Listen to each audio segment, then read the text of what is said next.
Membuat model matematika pada program linear. Yang kita modelkan itu ada dua. Yang pertama itu adalah fungsi kendala. Sini. Menginformasikan tentang batas-batas. Nanti lebih jelas ketika dicontoh. Yang kedua adalah fungsi objektif atau fungsi sasaran. Di sini biasanya tentang keuntungan yang dimaksimumkan. Fungsi kendala ada ciri khas, yaitu informasi tentang batas-batas.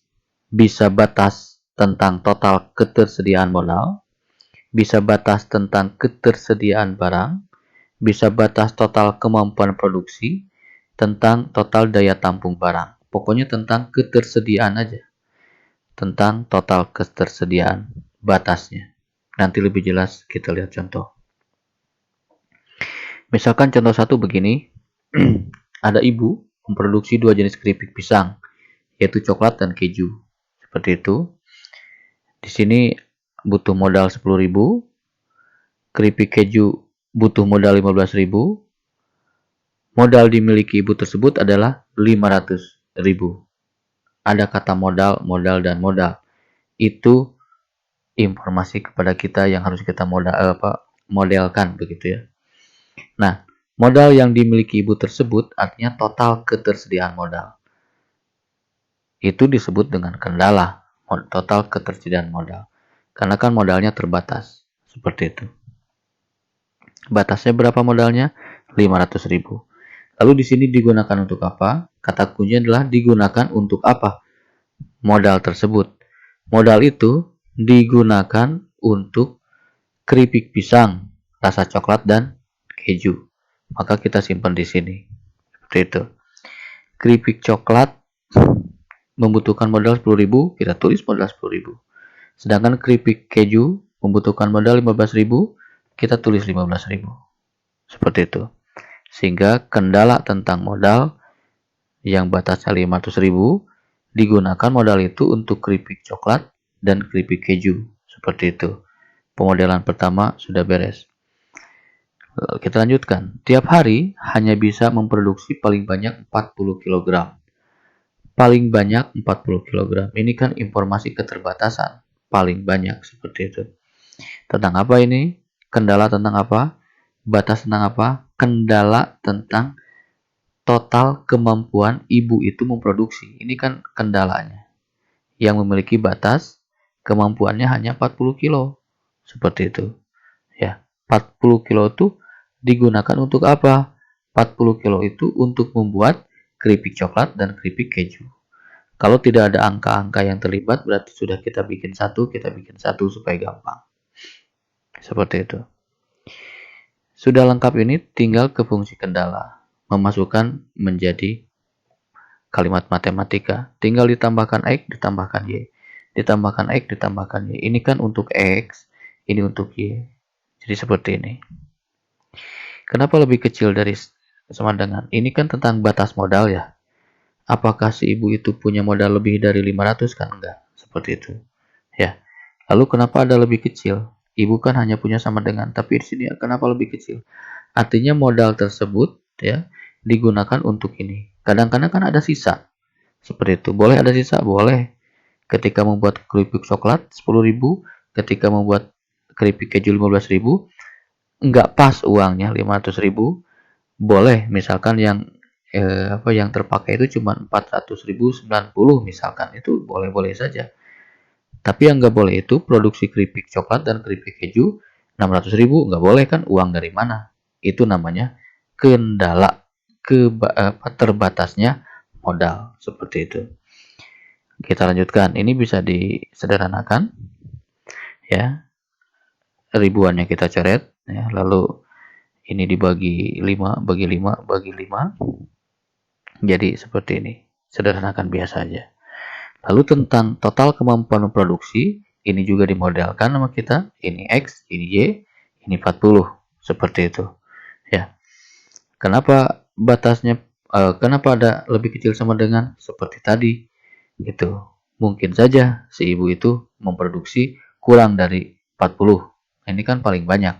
Bisa aja mungkin dia 30 misalkan. Bisa. Yang penting kan paling banyak 40 kilo. Seperti itu. Tapi nggak mungkin dia 50 kilo. Kenapa? Karena di sini dibatasi paling banyak. Itu disebut dengan kendala atau fungsi batas. Fungsi kendala ini fungsi kendala. Menceritakan pada kita tentang kendala. Seperti itu. Ada tambahannya adalah X lebih besar dari 0, Y lebih besar 0, ini biasa. Kenapa? Karena berkaitan dengan jumlah. Keripik coklat diproduksi itu pasti sama dengan 0, artinya tidak diproduksi, atau lebih dari 0.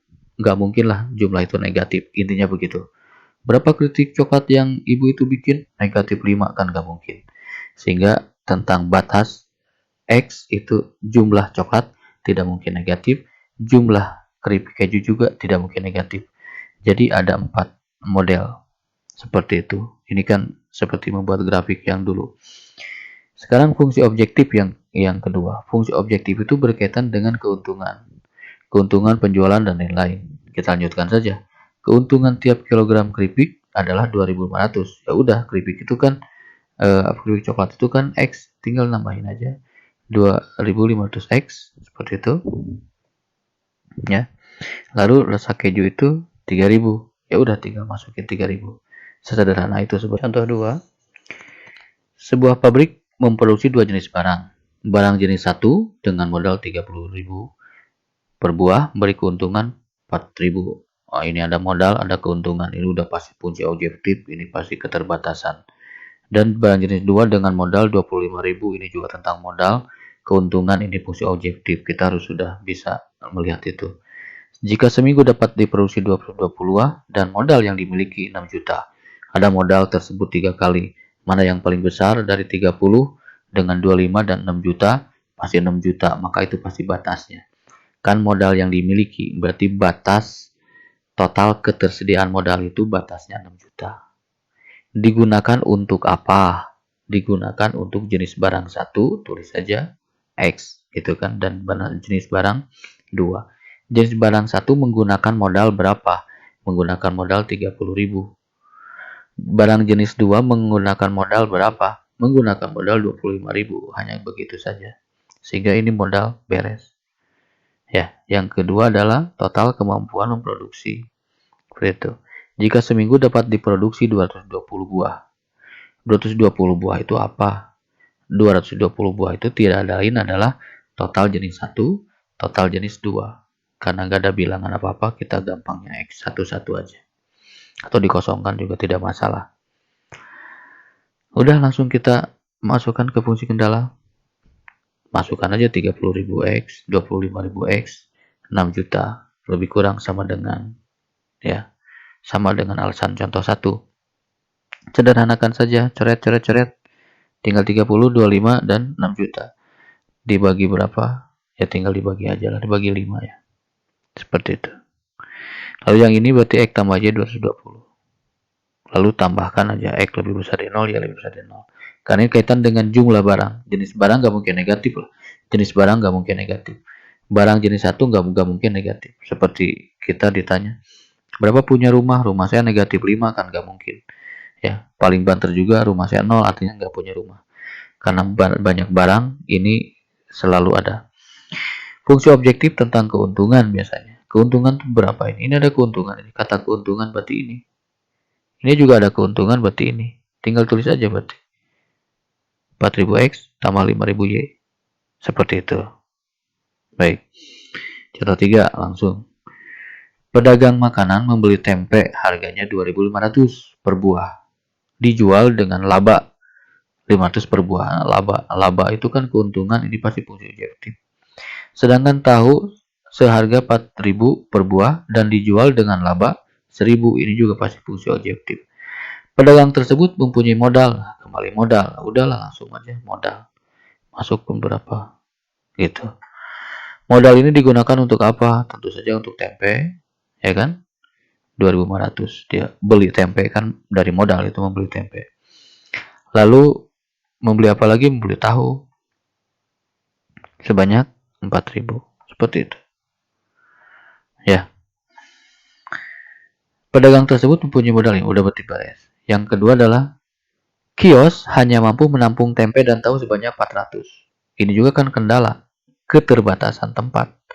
Total kemampuan menampung ada batasnya. yaitu 400. Kita masukkan. Menampung apa? Menampung tempe dan menampung tahu. Sehingga kita modelkan, tulis saja. Sederhanakan biasalah. Sederhanakan jadi seperti ini ya. Lalu yang ini juga kita tulis, tambahkan. Ini adalah sistem pertidaksamaannya. Begitu. Fungsi objektifnya sekarang. Baik.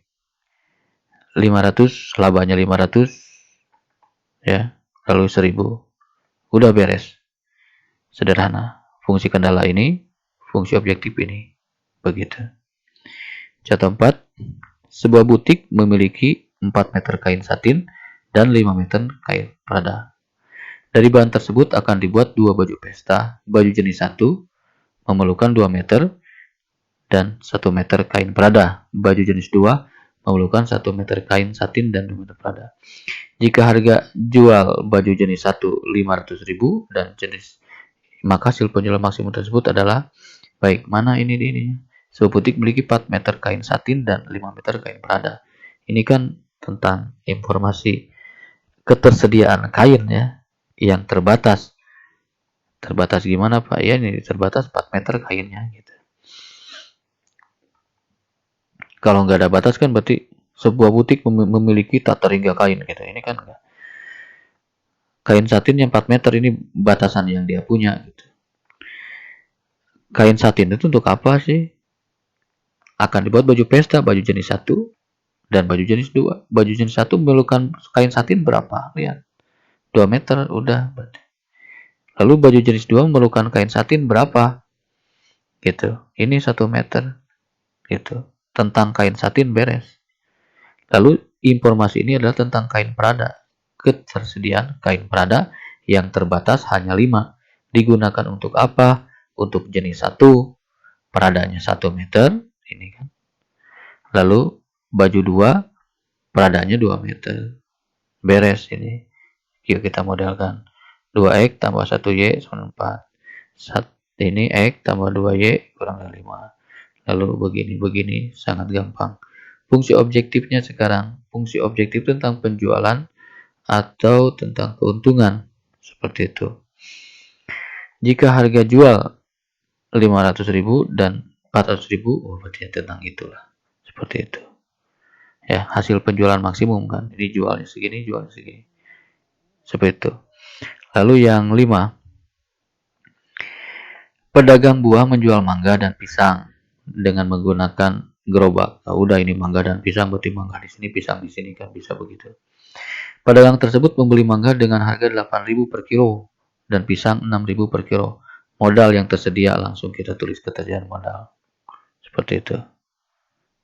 Ya. Dan gerobak hanya dapat memuat mangga dan pisang sebanyak 180 kg. Ini juga keterbatasan daya tampung. Seperti itu. Kita ke sini dulu. Ketersediaan modal itu untuk apa sih? Untuk pembelian mangga 8.000, pembelian pisang 6.000. Dia gunakan modal untuk membeli mangga dan pisang. Modal beres. Sekarang tentang daya tampung gerobaknya. Nampung berapa nih? 180 kg. Begitu. Ya. Baik, sekarang tentang objektif. Objektif tentang keuntungan, gitu. Ada beli, ada jual. Ya, sedangkan ditanyakan keuntungan. Begitu. Keuntungan itu kan kita menjual dikurangi modal gitu kan. Jadi kalau belinya 8.000, dia jual 9.200, keuntungannya kan tinggal dikurangi saja. Seperti itu. Dia beli 6.000, dia jual 7.000, keuntungan itu kan harga jual dikurangi beli. Ya, jadi begini. Bedanya dengan soal-soal yang sebelumnya adalah gitu. Kalau soal sebelumnya keuntungan, langsung keuntungan. Kalau ini ditanya keuntungan, tapi yang diberikan adalah harga beli, harga jual. Berarti tinggal kita kurangi saja keuntungannya. Seperti itu. Ini dimodelkan. Ya, jadi begini. Sederhanakan boleh. Seperti itu. Ini X tambah Y. Seperti ini. Begitulah. Baik, sekarang yang terakhir contoh 6 tentang tempat parkir ini. Tempat parkir seluas 600 meter hanya mampu menampung 58 mobil dan bus.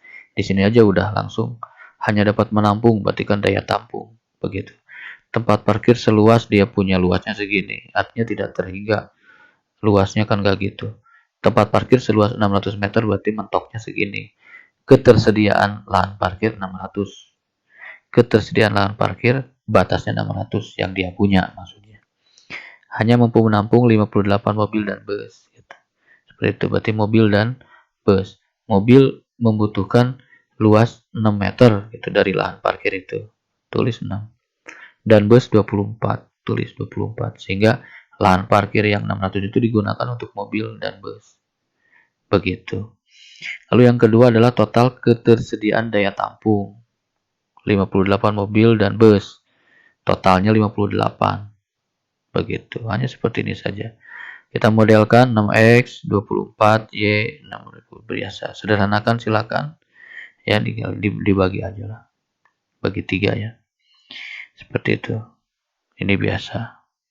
Fungsi objektifnya, jika tempat parkir penuh, maka hasil dari biaya parkir maksimum 1 kali parkir sebesar seperti itu. Ini kan biaya parkir tiap mobil 2.000 dan 3.000 ya. Masukin aja. Fungsi objektif. Sudah terjawab fungsi kendalanya ini. Fungsi objektifnya ini. Demikian, kalau kurang jelas silakan diulang lagi.